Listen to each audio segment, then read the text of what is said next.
दोस्तों हमारे चैनल दर्पण ज्ञान सागर में आप सभी का स्वागत है। तो सभी भाइयों को जय श्री राधे जय श्री कृष्णा। दोस्तों आज का प्रसंग है कि मरने के बाद भी पीछा नहीं छोड़ती हैं 5 चीज़ें। तो दोस्तों वीडियो शुरू करने से पहले मेरा आपसे अनुरोध है, यदि आपने अभी तक हमारा चैनल सब्सक्राइब नहीं किया है तो प्लीज़ आप हमारे चैनल को भी सब्सक्राइब कर लें, क्योंकि आपका एक सब्सक्राइब हमारे लिए बहुत महत्व रखता है। देखिए दोस्तों, आम तौर पर कहा जाता है कि मृत्यु हो गई तो सब समाप्त हो गया, चिता के साथ ही सब स्वाह हो गया। लेकिन दोस्तों हमारे वेद पुराण धर्म ग्रंथ और दर्शन इस बात को नहीं मानते। इनके अनुसार चिता पर जलने से केवल देह का अंत होता है। दोस्तों 5 चीज़ें ऐसी भी हैं जो शरीर के जल जाने के बाद भी शेष रह जाती हैं और मनुष्य के मरने के बाद भी वो पीछा नहीं छोड़ती और उनके साथ जाती हैं। दोस्तों नंबर 1 कामना मनुष्य और दूसरे जीवों को फिर से नए शरीर को धारण करने में सहयोग करती है।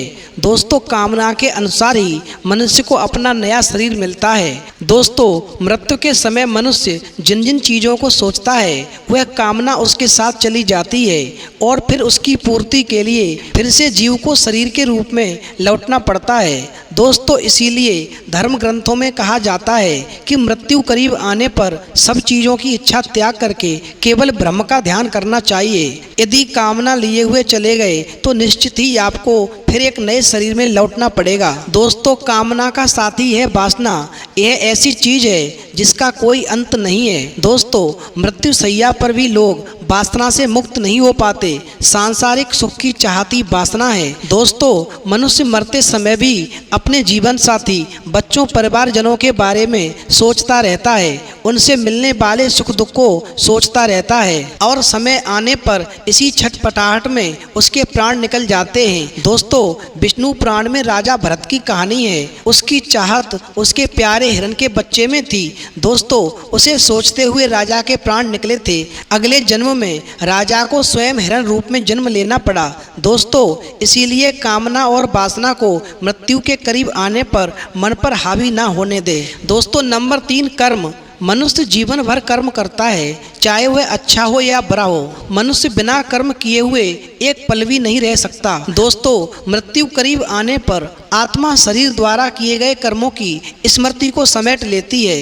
ये कर्म ही मनुष्य को परलोक में सुख और दुख देते हैं और इन्हीं के परिणाम से अगले जन्म में अच्छा और बुरा फल प्राप्त होता है। दोस्तों कर्म की गति तो ऐसी है कि 7 जन्मों तक पीछा नहीं छोड़ती।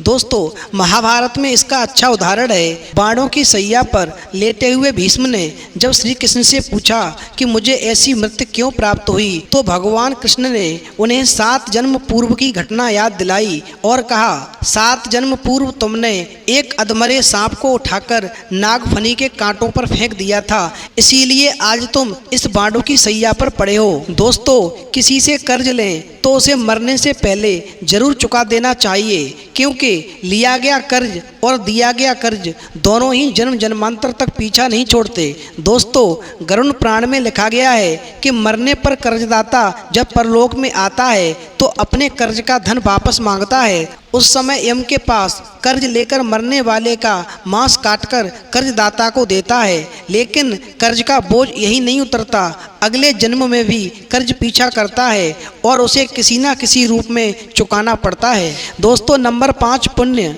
पुराणों में बताया गया है कि आपके द्वारा किया गया दान परोपकार का पुण्य कई जन्मों तक साथ चलता है। शास्त्रों में दान पुण्य को बैंक में रखे धन की तरह कहा गया है, जो बुरे वक्त में समय समय पर काम आता है। दोस्तों इसीलिए मनुष्य को पुण्य रूप धन को जीवन भर जमा करते रहना चाहिए, क्योंकि दान पुण्य कई जन्मों तक व्यक्ति को सुख देता है। तो दोस्तों इस प्रसंग से हमें ये सीख मिलती है कि कामना वासना कर्म कर्ज और पुण्य मरने के बाद भी साथ जाते हैं, ये पीछा नहीं छोड़ते।